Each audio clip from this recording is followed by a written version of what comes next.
আসসালামু আলাইকুম এভরিওয়ান। আবারও চলে আসলাম বেলাবেলি ঝামেলা ছাড়াই মাত্র 2টা ডিম আর 1 কাপ আটা দিয়ে এমন মজাদার নাস্তা রেসিপি নিয়ে চলে আপনাদের মাঝে। আর এই নাস্তাটা খুবই সহজ, উপরে হবে ক্রিস্পি আর ভিতরে নরম, আর ডিমের একটা ফ্লেভার, শুধু ফ্লেভার না পুরো ডিমটা দেওয়া হবে, এতটা মজাদার। মাত্র 2টা ডিম দিয়েই নাস্তাটা বানানো হয়েছে। তো এখানে এই যে আমি 1 কাপ আটা নিয়ে নিলাম, আটার সঙ্গে আমি স্বাদ মতো লবণ দিয়ে দিলাম, আর স্বাদ মতো লবণটা তো অবশ্যই দিতে হবে। 3-4 চামচ দিয়ে দিব চিনি, আর চিনিটা একটু বেশি হলে খেতে বেশি ভালো লাগবে, আর উপরে কিন্তু অনেক ক্রিস্পি হবে।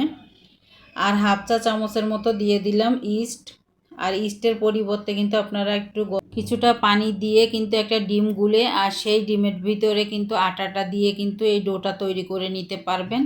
যদি ইস্ট ঘরে না থাকে তাহলে কিন্তু ডিম দিয়েও এই রেসিপিটা করতে পারবেন। তো এখানে আমি অল্প অল্প পানি দিয়ে দিচ্ছি, আর কুসুম গরম পানি দিতে হবে, আর পানি কিন্তু ঠান্ডা হলে হবে না, তাহলে কিন্তু রুটিটা ফুলবে না। তা আমি অল্প অল্প পানি দিয়ে কিন্তু একটা ডো তৈরি করে নিব। অতিরিক্ত পানি দেওয়া যাবে না, কারণ এখানে চিনি আছে, চিনিটা গলে গেলে কিন্তু আটাটা আরও নরম হয়ে যাবে। তা আমি পানিটা দিয়ে কিন্তু কিছুক্ষণ একটু নেড়েচেড়ে মেখে নিলাম। এখন তেল দিয়ে দিলাম, 1 চা চামচের মতো তেল দিয়ে কিন্তু আমি ভালোভাবে আবারও মেখে নিচ্ছি। আর এখানে কিন্তু অনেকটাই তেল লাগবে এখনও, তার জন্য কিন্তু আমি অল্প করেই দিয়েছি। তা ভালোভাবে কিন্তু আমি ইস্টটা আর চিনিটা ভালোভাবে মিশিয়ে নিলাম আটার সঙ্গে। তো আটার সঙ্গে মিশিয়ে নিয়ে কিন্তু এই যে এখন আমি চামচটা মুছে নিয়ে কিন্তু এখন আমি ভালোভাবে হাত দিয়ে মেখে নিব। তা হাত দিয়েই কিন্তু ভালোভাবে মেখে নিতে হবে। তা খুব সুন্দরভাবে হাত দিয়ে আমি ডলে ডলে মেখে নিচ্ছি। আর এই আটাটা যত ভালো মাখা হবে ততই কিন্তু দেখতে সুন্দর, খেতেও কিন্তু মাশাআল্লাহ অনেক মজা হয়ে থাকে। তা আমরা তো বানিয়েছি, আমরাই বুঝতে পারছি যে কতটা মজা হয়েছে। আপনারা কিন্তু এইভাবে বাচ্চাদেরকে বানিয়ে দিতে পারেন, বা সকালে বা সন্ধ্যার নাস্তায় কিন্তু এই রেসিপিটা রাখতে পারেন। এই নাস্তার রেসিপিটা কিন্তু খুবই মজাদার, আর বড় ছোট কিন্তু সবাই পছন্দ করবে। আর এই নাস্তাটা কিন্তু যখনই আপনারা বানিয়ে দিবেন, বাচ্চারা খেয়ে বা ঘরে সবাই খেয়ে কিন্তু আবারও বলবে বানিয়ে দিতে, এই রিকোয়েস্টটা আসবে। তা আমি ঢেকে কিন্তু হালকা পানি গরম করে সেই পানির উপরে রেখে দিয়েছিলাম। আমি প্রায় কিন্তু 40 মিনিটের মতো রেখেছিলাম। রেখে দিয়ে কিন্তু আমি মাঝে মাঝে একটু তেল দিয়ে কিন্তু আবারও মেখে নিয়েছিলাম। 1 থেকে 2 বার কিন্তু তেল দিয়ে মেখে দিলে কিন্তু খুব সুন্দর হবে। অবশ্যই কিন্তু এই কাজটা করবেন, তাহলে কিন্তু খুব সুন্দর হবে রুটিটা। তা আমি তেল দিয়ে কিন্তু অল্প অল্প তেল দিয়ে আমি আবারও 2 বার মেখে নিয়েছিলাম। আমি অফ ক্যামেরায়, সেটা আর ক্যামেরার সামনে আনি নাই। আর এখন আমি চুলায় প্যান বসিয়ে দিলাম, প্যানটা বসিয়ে দিয়ে এখন আমি তেল দিয়ে দিলাম পরিমাণ মতো। তেলটা গরম হতে থাকুক, আর এই পর্যায়ে কিন্তু আমি নাস্তাটা রেডি করব। আর তেলটাকে অবশ্যই আগে থেকে গরম করে নিতে হবে, তাহলে কিন্তু নাস্তাটা খুব সহজভাবে বানানো যাবে, না হলে কিন্তু একটু সমস্যা হয়ে যাবে। তো এখানে কিন্তু আমি এই যে ডিমটা আমি ছিলে নিচ্ছি, 2টা ডিম নিয়েছি, আর ডিম 2টা কিন্তু আমি ভালোভাবে সিদ্ধ করে নিয়েছি। সিদ্ধ করে নিয়ে কিন্তু আমি ডিম 2টা ছিলে নিচ্ছি।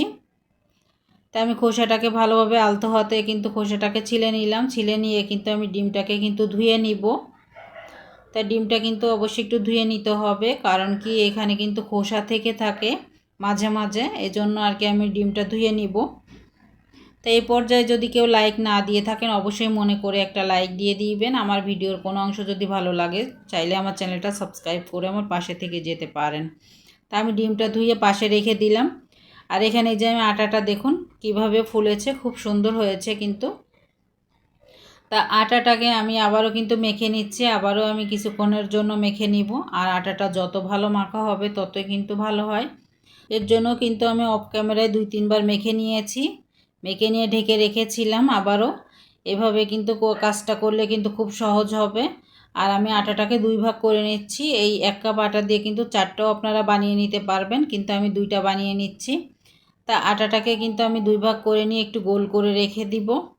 তা হাতে একটু তেল মেখে নিতে হবে। তো এখানে কিন্তু আমি হাতে তেল মেখে নিইনি, তার জন্য কিন্তু একটু লেগে লেগে যাচ্ছে। তা আমার একটা কিন্তু আমি গোল করে রেখে দিলাম, অবশ্যই গোল করে রাখতে হবে। আরও একটা কিন্তু এভাবে আমি গোল করে নিব। তাই এটা কিন্তু কোনো বেলাবেলির ঝামেলা নেই, একদমই কিন্তু অল্প সময়ের ভিতরে বানানো যায়। আটাটাকে মেখে কিন্তু রেখে দিয়ে ডিমটা সিদ্ধ করে নিয়েই কিন্তু সঙ্গে সঙ্গে কিন্তু এটা বানানো যায়, খুবই অল্প সময়ের ভিতরে বানানো যায়। তো দেখুন আমি হাত দিয়ে কিন্তু এই যে দলা পেকে নিচ্ছি, দলা পেকে নিয়ে কিন্তু আমি রেখে দিব। আর এভাবে কিন্তু রেখে দিয়েছি। আর 2 মিনিটের মতো রেখে দিলেই ভালোভাবে সেট হয়ে যাবে। যে দলাটা পেকেছি ভালোভাবে সেট না হলে কিন্তু আবার ফেটে যাবে। তা আমি হাতে একটু তেল মেখে নিলাম। তেল মেখে নিয়ে কিন্তু আমি একটা দলা নিয়ে নিলাম।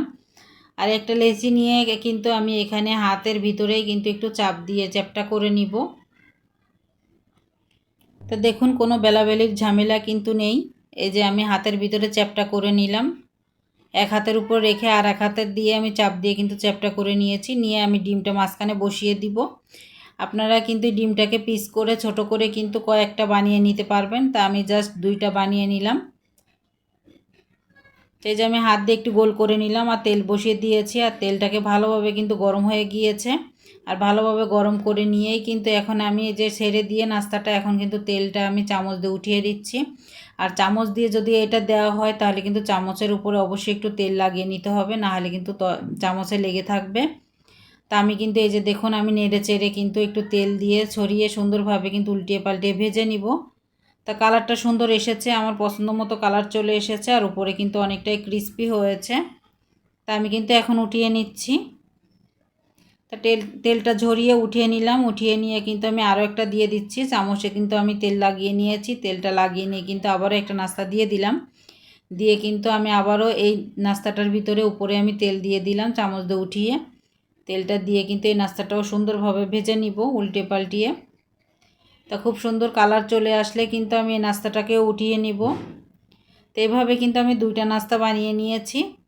তাই এটাতেও কিন্তু খুব সুন্দর কালার চলে এসেছে। আর এটাও উঠিয়ে নিব। উঠিয়ে নিয়ে আমি এটা টিস্যু পেপারের উপরে রেখে দিব। আর টিস্যু পেপারের উপরে রেখে দিলে কিন্তু তেলটা ভালোভাবে কিন্তু শুকিয়ে যাবে।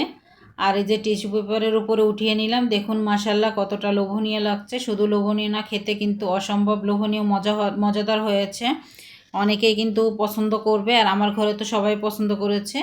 আর রুটিটা কিন্তু খুবই বেশি মজা লেগেছে, কারণ যেহেতু ডিমের ভিতরে কোনো তেল লবণ কোনো কিছু ঢুকেনি, তার জন্য ডিমটা যেমন সিদ্ধ ডিম সেরকমই লাগে। কিন্তু এই রুটিটা কিন্তু খুবই মজাদার হয়েছে। আর দেখুন মাশাল্লাহ ভিতরে কতটা সুন্দর আর কতটা লোভনীয় লাগছে।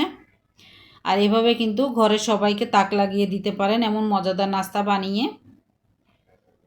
আর আজকের মতো বিদায় নিচ্ছে। আল্লাহ হাফেজ, আসসালামু আলাইকুম।